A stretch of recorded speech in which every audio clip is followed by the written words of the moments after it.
Ariane et le défi du labyrinthe par Clémentine Beauvais, illustré par Sébastien Pelon, aux éditions Nathan dans la collection Mythologie et compagnie.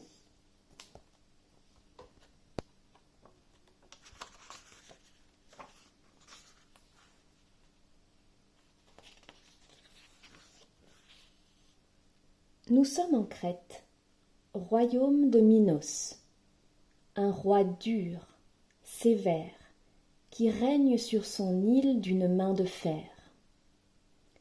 Minos est marié à la pâle Pasiphaë et ils ont 2 filles, Ariane et Phèdre. Ariane, 16 ans, est de plus en plus rebelle. La mère d'Ariane, Pasiphaë, a eu un enfant avec un taureau envoyé par le dieu Poséidon, le Minotaure, créature atroce à tête de taureau et aux dents de tigre, mangeur de chair humaine. Pour enfermer le Minotaure, Minos a demandé au génial architecte Dédale de faire construire un labyrinthe gigantesque. Ce labyrinthe, on peut y entrer, mais jamais en ressortir. Son dessin fabuleusement complexe attire tout intrus jusqu'en son centre. Autrefois, Égée, le roi d'Athènes, a perdu la guerre contre Minos. Alors, tous les 9 ans, afin de nourrir le monstre, Égée doit livrer 7 jeunes femmes et 7 jeunes hommes. Ces sacrifiés arrivent en Crète par un bateau au voile noir, pour disparaître bientôt dans les couloirs du terrible labyrinthe. Chapitre 1. Des nœuds au cœur. « Allez, on se dépêche !» hurle le garde en faisant claquer son fouet.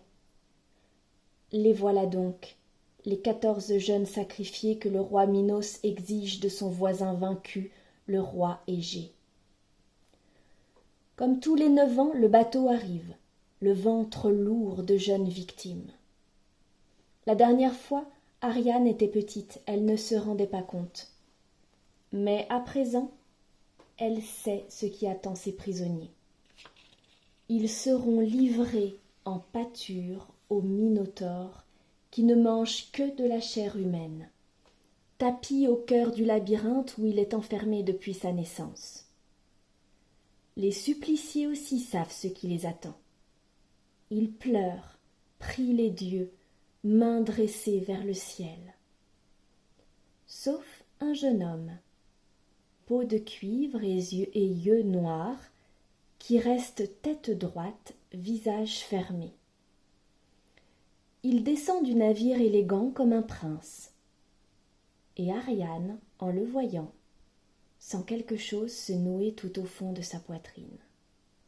« Père !» murmure vivement Ariane au roi. « Doit-on vraiment livrer ces jeunes gens au Minotaure ?»« Il n'a pas mangé depuis 9 ans, ma chère, » répond Minos. « Tu ne voudrais pas laisser mourir de faim ton demi-frère ?» Ce soir-là, Ariane se faufile jusqu'au cachot. Elle trouve celui où les prisonniers somnolent. Vite, elle sort les clés qui tintent dans le silence. Seul le beau jeune homme qu'elle a repéré se réveille, comme par enchantement. Elle lui fait signe et il la suit hors des cachots. Ils vont s'asseoir sous un olivier encore tiède de la journée. « Qui es-tu » murmure Ariane au garçon. « Tu sembles différent de tous les autres. Serais-tu un prince envoyé ici par erreur ?»« Bien deviné, » répond le jeune homme. « Je suis un prince et pas n'importe lequel. Thésée, fils d'Égée, ennemi juré du roi Minos, ton père. »« Mais que fais-tu ici ?» s'écrie Ariane. « Tu vas être dévoré par le Minotaure. »« Je suis venu le tuer, » dit Thésée, « pour faire cesser le massacre dont la jeunesse de mon royaume est victime depuis des années. »« C'est de la folie, tu n'y arriveras pas. Le monstre est animé d'une force divine. Son corps est puissant comme celui d'un lutteur. Sa tête de taureau est pleine de dents plus pointues que celles d'un requin. Le jeune prince la regarde avec une attention amusée, et Ariane est troublée par son beau sourire confiant.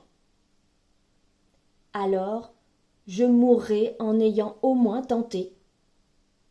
Mais je suis très fort, comme tu vois. Ariane rougit, car il l'a surprise à observer ses bras. Même si tu réussis à le tuer, tu ne pourras pas ressortir du labyrinthe. Mon père l'a fait construire par Dédale, l'architecte le plus rusé du royaume.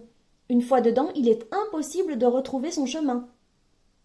Eh bien alors, c'est une mission suicide, rétorque Thésée avec un sourire. Tant pis. Adieu, fille de Minos. Laisse-moi retourner dans mon cachot. Ariane joue avec les clés qui reflètent la lumière de la lune. Puis, elle chuchote. Et si je t'aidais ?